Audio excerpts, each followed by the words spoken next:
নাস্তিক, মুরতাদ এবং মুসলিম বাদে আর ঈমানদার বাদে আর যারা রয়েছে তারা কি আল্লাহকে খুঁজে পেয়েছে? বলেন, আল্লাহকে পেয়েছে? পায় না। যদি তারা পেত তাহলে এই বিভিন্ন দেবদেবী বা মূর্তির সামনে কি যে কি মাথা নত করতো? না, করেনি।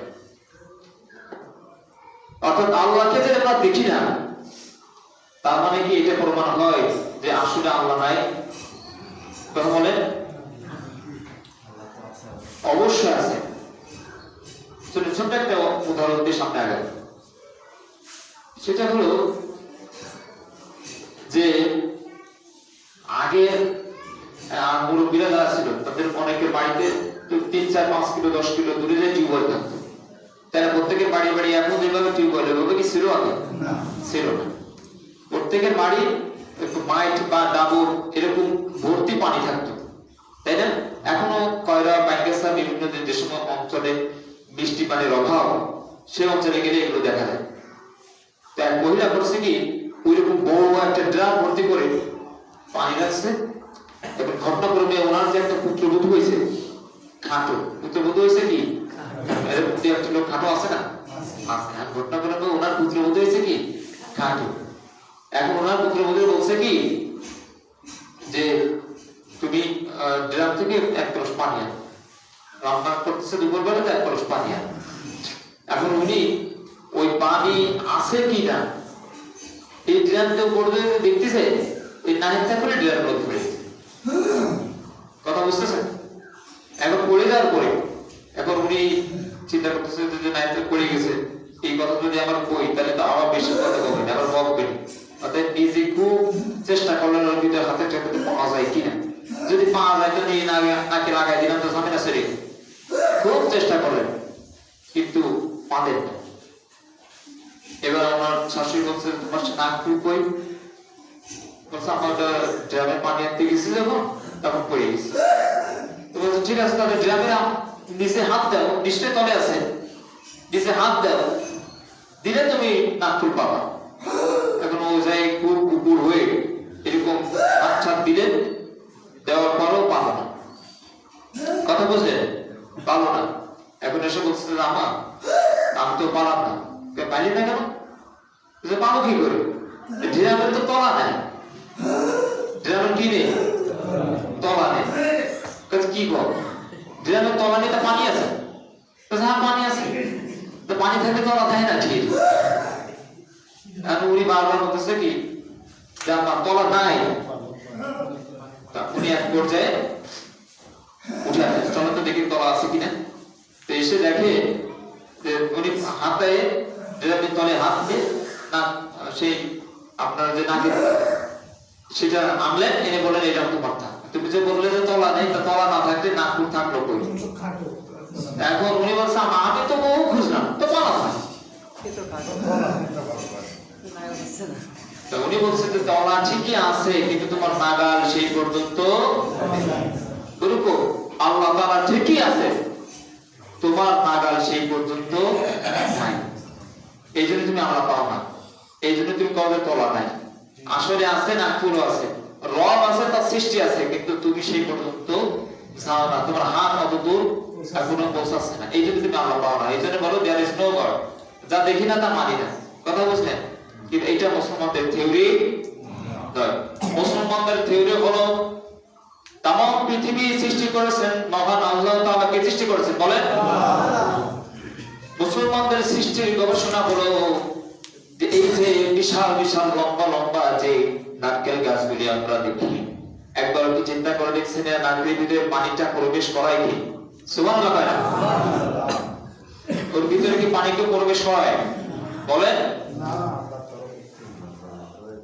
সসমস বিজ্ঞানীরা বলছেন, সসমস নামক এক ধরনের প্রক্রিয়ার মাধ্যমে এই নারকেল গাছ পানি থেকে মাটি থেকে পানি শোষণ করে নিজের দেহের ভিতর থেকে উপরের দিকে উঠায়া এরপর সেটা কাঠের মাধ্যম দিয়ে নারকেলের ভিতরে প্রবেশ করা হয় এবং ওটা দীর্ঘদিন নারকেলের ভিতরে থাকার পরে ওটা জমে যায়। ওটা কি হয়? জমে যায়। আমাদের বাড়িতে যাদের ফ্রিজ আছে, দীর্ঘদিন যদি পানিটা জমায় রাখেন এক সময় কি হয়ে যায়? জমে যায় না? স্বাভাবিক নরম পানি রাখছেন, তরল পানি রাখছেন, কিন্তু কিছুদিন পর কি হয়ে যায়? ওই নারকেলের ভিতরে আল্লাহ তাআলা এমন ভাবে ক্লোরাইড সিস্টেম করেছেন, ফ্রিজ সিস্টেম করেছেন, ওই পানিটা যখন দীর্ঘদিন থাকে এটা নারকেলে রূপান্তরিত হয়ে যায়। সুবহানাল্লাহ। একদম গাছের ভিতর থেকে নিয়ে ভিতরে আল্লাহ তাআলা ঢুকাই দিয়েছেন। এই যে প্রক্রিয়াগুলো হলো, এটা ঘটনা বলা উদ্দেশ্য না, এই যে প্রক্রিয়া, যে মাধ্যমে এই যে নারকেলের পানি, সুমিষ্ট পানি আল্লাহ তাআলা সৃষ্টি করলেন, এই যে নারকেল সৃষ্টি করলেন, এই যে পুরো প্রক্রিয়াটা করেছেন কে? এই জন্য তামাম পৃথিবীতে আমরা যদি খুঁজি তাহলে দেখবো কাকে? আল্লাহকে। নিয়ম হলো উপরের পানিটা গরম হয় আর নিচের পানিটা ঠান্ডা হয়। এখন এই যে গরমের সময় আসতেছে, আপনার পুকুরে যাবেন, উপরের পানি গরম না নিচের পানি গরম? হ্যাঁ, নিচের পানি একটু ঠান্ডা থাকে না, মানুষ ডুবতে নিচের দিকে তো চেষ্টা করে, তাই না?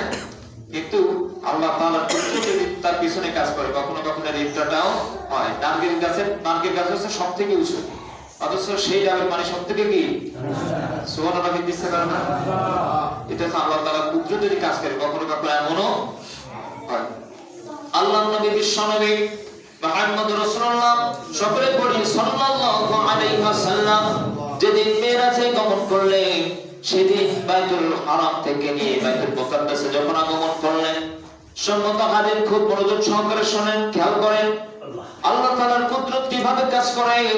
তিনি যখন ওই বাইতুল মুকাদ্দাস জেরুজালেম, যে মসজিদ নিয়ে ফিলিস্তিনে বর্তমানে মারামারি হচ্ছে, এই মসজিদে যখন বিশ্বনবী আসলেন, গোড়া থেকে যখন নামবেন, একটা পাথরের উপর তিনি পা মোবারক রাখলেন, রাখার সঙ্গে সঙ্গে ওই রকম শক্ত পাথরটা গোড়ার মতো নরম হয়ে গেছে। আল্লাহ নবী সেখানে পা মোবারক রাখলেন, এরপর তার থেকে নিচে নামলেন, ওযু বানালেন, মসজিদের ভিতরে প্রবেশ করবেন। এমন সময় শুনে ছোট মানুষ যেভাবে কান্না করে, ছোট শিশু যেভাবে কান্না করে, ঠিক তদ্রুপ ভাবে একটা কান্নার আওয়াজ আসতেছে। কিসের আওয়াজ বলেন? একটা কান্নার আওয়াজ আসতেছে। বিশ্বনবী মসজিদুল আকসার ভিতরে ঢুকবে, দেখেন যে ছোট মানুষ, ছোট বাচ্চারা যেভাবে কান্না করে, চিল্লায়, সেভাবে ঠিক কি করতেছেন? চিল্লার একটা আওয়াজ আসতেছে। আল্লাহ নবী পিছনের দিকে তাকালেন, দেখেন আশেপাশে কেউ নাই, কোনো মানুষের চিহ্ন নাই, তাহলে কান্নার আওয়াজ থেকে আসে। কিছুক্ষণ লক্ষ্য করে দেখেন যে ওই যে পাথরটার উপর আল্লাহ রাসূল পা রেখেছিলেন, ওই পাথরটা কান্না করতেছে। সুবহানাল্লাহ। আল্লাহ নবী বিশ্বনবী জনাবে মুহাম্মদুর রাসূলুল্লাহ সাল্লাল্লাহু আলাইহি ওয়াসাল্লাম পাথরকে ডাক দিয়ে বললেন যে পাথর, তোর উপরে আমি পা রাখাই কিন্তু কষ্ট পেয়েছিস, এজন্য কি কান্না করিস? পাথর ডাক দিয়ে বললেন, ইয়া রাসূলুল্লাহ, কি ইয়া হাবিবাল্লাহ, এজন্য আমি কান্না করি না, আমি কান্না করি এজন্য আপনি আপনার কুদরতি পা মোবারক আমার পিঠের উপরে রাখছেন, আপনি তো পাটা নামাইয়া চলে যাচ্ছেন, আপনি চলে যাবেন, আল্লাহর সঙ্গে দেখা করবেন, দুনিয়ার জমিনে আবার আসবেন, আমি পাথর এখানে পড়ে থাকবো। আল্লাহ তাআলা আমাকে এমন ভাবে সৃষ্টি করেছেন, আমার দৌড়াবার বা হেঁটে চলে বেড়ানোর কোনো সুযোগ নাই। আল্লাহ তাআলা এমন ভাবে আমাকে সৃষ্টি করেছেন, এখানে আমি পাথর পড়ে থাকবো, কিন্তু আমার উপর অন্য মানুষের পা পড়বে, অন্য পশু পাখিরা আমার উপর বসবে, হয়তো নোংরা পর্যন্ত করবে, আমি এটা সহ্য করতে পারি না। যে আল্লাহ রাসূল আপনি আমার পিঠ মোবারকে পা রাখছেন, সেই জায়গায় অন্য কোন মানুষ আর পা রাখুক, অন্য কোন প্রাণী আর এখানে বসুক, এটা আমি সহ্য করতে পারবো না, এই জন্য আমি কান্না করতেছি। সুবহানাল্লাহ। আল্লাহ রাসূল ডাকতে বললেন, ও পাথর, তাহলে তুমি কি চাও? পাথর ডাকতে বললেন, ইয়া রাসূলুল্লাহ, ইয়া হাবিবাল্লাহ, আমার বড় ইচ্ছা হলো আপনি আল্লাহ তাআলার নিকট প্রার্থনা করেন, আমার জন্য দোয়া করেন, আল্লাহ তাআলা আমাকে যেন জমিন থেকে হাওয়ায় ভাসায় রাখে। সুবহানাল্লাহ। যাতে কোনো মানুষ আর বসতে না পারে, যাতে কোনো মানুষের পা আর আমার পিঠের উপরে না পড়ে, কোন পশু পাখি যেন আমার উপর বসতে না পারে, তামাম পৃথিবীর যত মানুষগুলি আসবে আমাকে যেন সম্মান করে, মহাব্বত করে, তারা বুঝবে এইখানে বিশ্বনবীর কদম মুবারক পড়েছে, এজন্য পাথর উঁচু হয়ে গেছে। আল্লাহ নবী বিশ্বনবী মুহাম্মদ রাসূলুল্লাহ সাল্লাল্লাহু আলাইহি ওয়াসাল্লাম দোয়াটা করলেন, আল্লাহ এই পাথরের মহব্বত, পাথরের ভালোবাসা তুমি তার ভালোবাসার মহব্বতকে মঞ্জুর করে নাও, তার প্রার্থনা তার আরজিকে কবুল করে নাও, তাকে জমিন থেকে তুমি হাওয়ার পরে ভাসায় রাখো। আল্লাহ রাব্বুল আলামিন সঙ্গে সঙ্গে জিবরাইলের মাধ্যমে আওয়াজ দিলেন, ও আমার হাবিব, যে পাথর তোমাকে এত মহব্বত করে, এত ভালোবাসে, সেই পাথরকে আমি আল্লাহ তাআলা ভালোবাসি। আল্লাহ তাআলা কোরআনের ভিতরে বলেন, বল ইন কুনতুম তুহিব্বুনাল্লাহা ফাত্তাবিউনি ইউহিব্বুকুমুল্লাহ ওয়া ইয়াগফির লাকুম যুনুবাকুম ওয়াল্লাহু গফুরুর রহিম। জোরে বলেন আল্লাহু আকবার। আল্লাহ তাআলা কোরআনের ভিতরে বলেন, ও আমার হাবিব, যদি কোনো মানুষ আপনি মানুষদেরকে জানায় দেন, তামাম পৃথিবী কোনো মানুষ যদি আমি আল্লাহকে ভালোবাসতে চাই, আমি আল্লাহকে তারা যদি পেতে চায়, তারা যদি মহব্বত করতে চায়, তারা যেন আপনি রাসূল আপনাকে ভালোবাসে, আপনাকে মহব্বত করে। আপনার রাসূল আপনাকে যদি তা ভালোবাসে, আপনাকে যদি তা মহব্বত করে, তাহলে তাদেরকে জানায় দেন তারা যেন আমি আল্লাহকে মহব্বত করলো।